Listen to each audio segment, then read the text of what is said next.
Hi, everybody. My name is Kate Marler.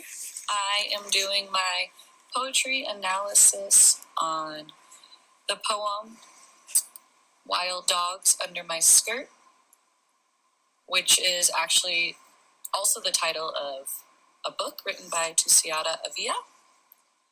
It's an entire play that she performs. It's about 40 minutes long, but this is one of the poems from the book.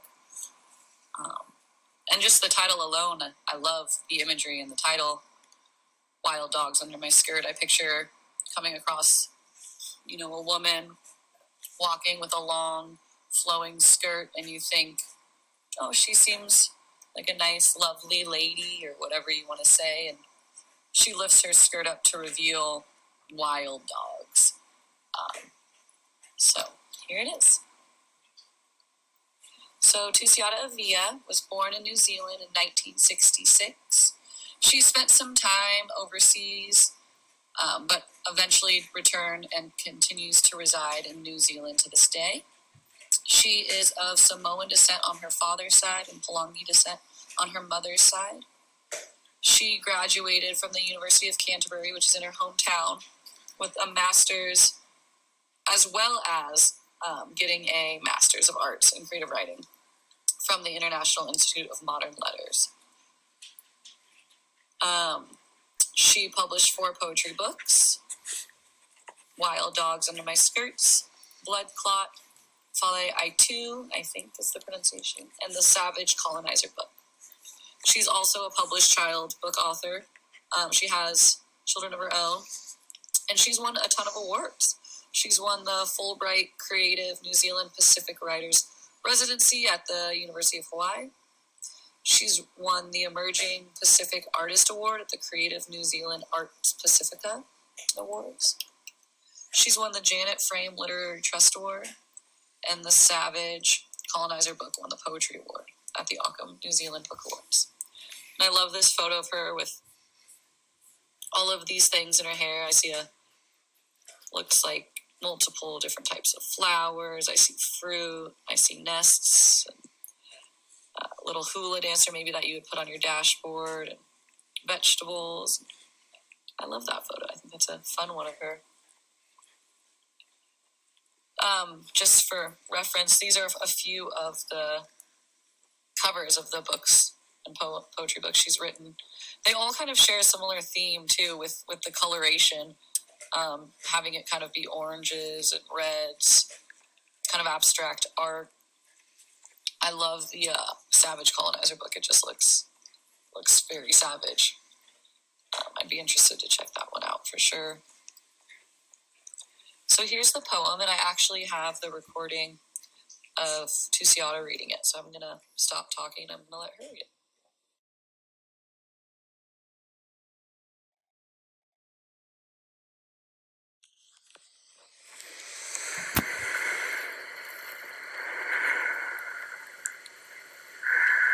Wild dogs under my skirt. I want to tattoo my legs, not blue or green, but black. I want to sit opposite the tufunga and know he means me pain. I want him to bring out his chisel and his hammer and strike my thighs, the whole circumference of them, like walking right round the world, like paddling across the whole Pacific in a log, knowing that once you've pushed off, loaded the dogs on board, there's no looking back now, bingo. I want my legs as sharp as dogs' teeth. Wild dogs, wild Samoan dogs, the mangy kind that bite strangers. I want my legs like octopus, black octopus that catch rats and eat them. I even want my legs like centipedes, the black ones that sting and swell for weeks. And when it's done, I want the tufunga to sit back and know they're not his. They never were. I want to frighten my lovers. Let them sit across from me and whistle through their teeth.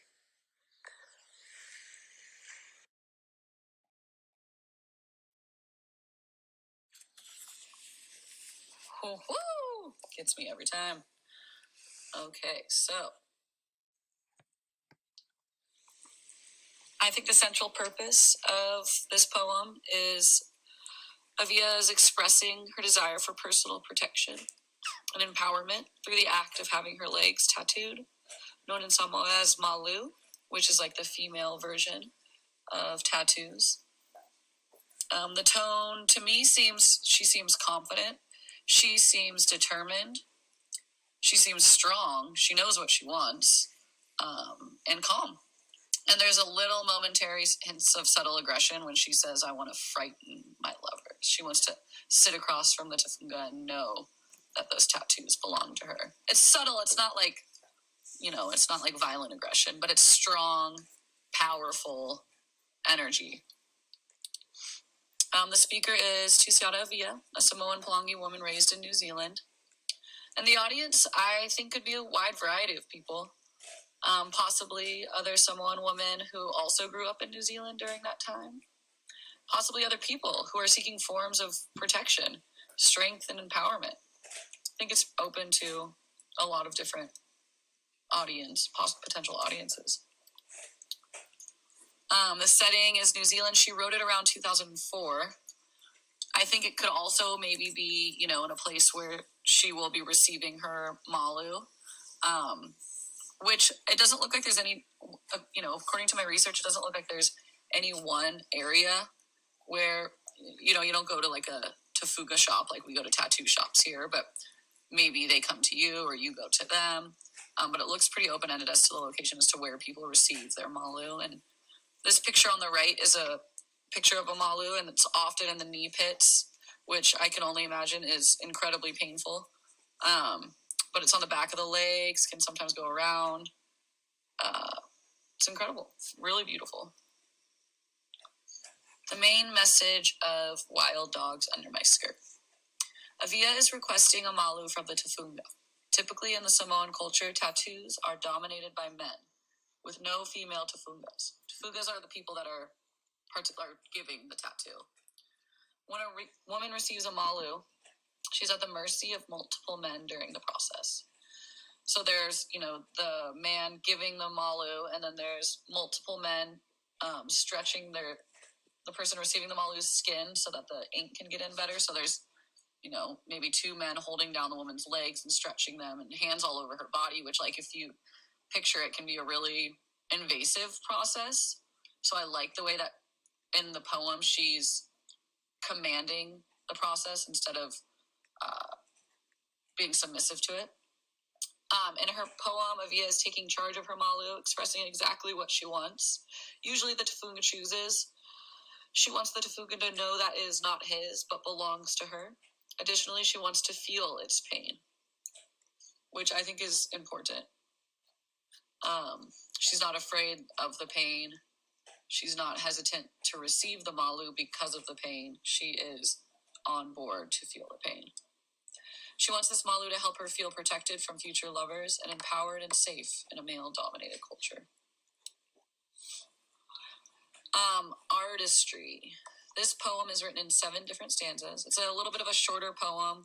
There's shorter stanzas, a short stanza at the beginning, a lot of meat in the middle with a lot of detail, and then back to the short, to the point stanzas towards the end. So the first 4 stanzas start with I want to tattoo my legs. I want to sit opposite the tafuga. I want my legs as sharp as dog's teeth. I want my legs like octopus. And the 5th and the 6th stanza changes the rhythm with the final stanza bringing us back. I even want my legs like centipedes, and when it's done, I want to frighten my lovers. What I liked when I was writing this up is reading it back to myself with only the first lines and how that in itself creates its own little mini poem. If you read them all together, I thought that was pretty interesting. But I love how sharp it is. I love the repetition of "I want." Let's see here. This poem, even like I said in the title, it creates a lot of imagery. So there's similes, there's metaphors.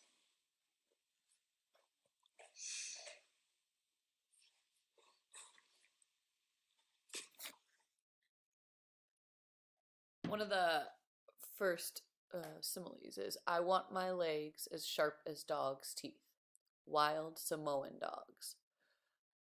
I think she picked this because stray dogs in Samoa are abundant in numbers, known for traveling in packs and becoming aggressive towards people. She then mentions that, "I want my legs like octopus, black octopus that catch rats and eat them." There's a Polynesian legend about a rat tricking an octopus, making the octopus vengeful and angry, thus spending the rest of its life looking to get back at the rat, only to get caught on fishermen's lures because they resemble rats. "I even want my legs like centipedes, the black ones that sting and swell for weeks." Large tattoo pieces that require a lot of ink and that have been applied with a heavy hand can be swollen and sore for weeks, and she is not shying away from that at all. These uses of imagery connect to the main idea of the poem through inspiring fear with the wild Samoan dogs, inviting and accepting pain with the centipede bite, and implying revenge with the octopus and that rat. What's interesting over here to the right, the photo of the rat and the octopus, A Tale from Samoa, you can see that it was actually retold by Tusiata Avia. So I like that she mentioned that and tied that in. So sounds and diction. Avia uses sound repetition and anaphora in her poem through the use of "I want" at the beginning of most of the poem's stanzas. The diction is informal, using slang like bingo. There's use of vernacular through the term tafuga. And in conclusion, Avia's style reminded me of Grace Mara Melissa. Both poets use informal style and include vernacular from their homelands. Avia uses the Samoan terms such as tafuga, meaning builder. The tafuga is the builder of the tattoo. And Melissa, in her poem Delightful Acquiescence, uses the Bislama phrase "woman place, ino got place," which roughly translates into "women don't have a space." Both are Pacifica female poets who have grown up in male-dominated cultures and are inspired by bringing awareness of the unfair treatment they have experienced. My evaluation. I loved the poem. It was gripping just from the title alone, and then, the more I read it out loud, and listened to her read it, the more I love it. I thought it was moving. I thought it was inspirational. I think it's a thought-provoking, captivating, strong, and personally relatable poem. And I like that it's sometimes intense. I prefer those kind of poems. The strong use of imagery paints a very clear picture for the reader, gives the reader an opportunity to dig deeper into the Samoan culture and how the Malu is used as a form of protection for Pacifica women. It can inspire other people to do what they feel they need to do to protect themselves. Whatever that may be, maybe that's something different for everybody. I obviously it is. It inspires the reader to embrace the pain that can come with self-growth. So yeah, I loved that poem. And I liked analyzing it. It taught me a lot about her and the Samoan culture and New Zealand at the time, being a Samoan immigrant in the 1960s and what she might have been going through. These are my references. And that is my poetry analysis. So thank you, and I look forward to hearing all of yours.